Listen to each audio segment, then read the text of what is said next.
আজ আপনাদের সাথে একটি অনুপ্রেরণামূলক ও শিক্ষণীয় গল্প শেয়ার করব, যা জীবনে আশা, অধ্যবসায় ও সততার গুরুত্ব শেখায়।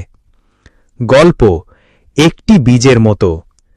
একবার এক রাজা বৃদ্ধ হয়ে গেলেন। তার কোনো সন্তান ছিল না।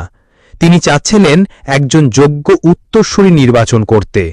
রাজ্যে অনেক যুবক ছিল, কিন্তু কাকে বেছে নেবেন তা বুঝতে পারছিলেন না।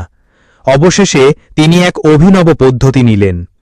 তিনি রাজ্যের সব তরুণকে ডেকে বললেন, আমি তোমাদের প্রত্যেককে একটি বীজ দিচ্ছি।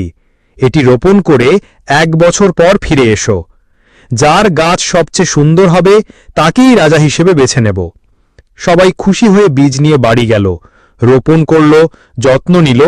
কিন্তু একজন ছেলে, নাম তার হাসিম, চেষ্টা করেও বীজ থেকে কোনো গাছ ফলাতে পারল না।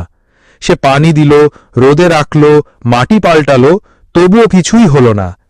1 বছর পর সবাই রঙিন গাছ নিয়ে রাজদরবারে হাজির। হাসিমও গেল, খালি হাড়ি হাতে। রাজা এক এক করে সবার গাছ দেখলেন। শেষে যখন হাসিমের কাছে এলেন, তখন বললেন, এই তরুণী হবে আমার উত্তরসূরি। সবাই বিস্মিত।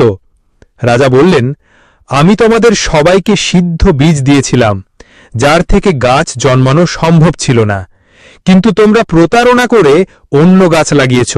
শুধু হাসিম সত্য বলেছে। সততার পরীক্ষায় সে উত্তীর্ণ। গল্পের শিক্ষা: সততা সব সময় জয়ী হয়।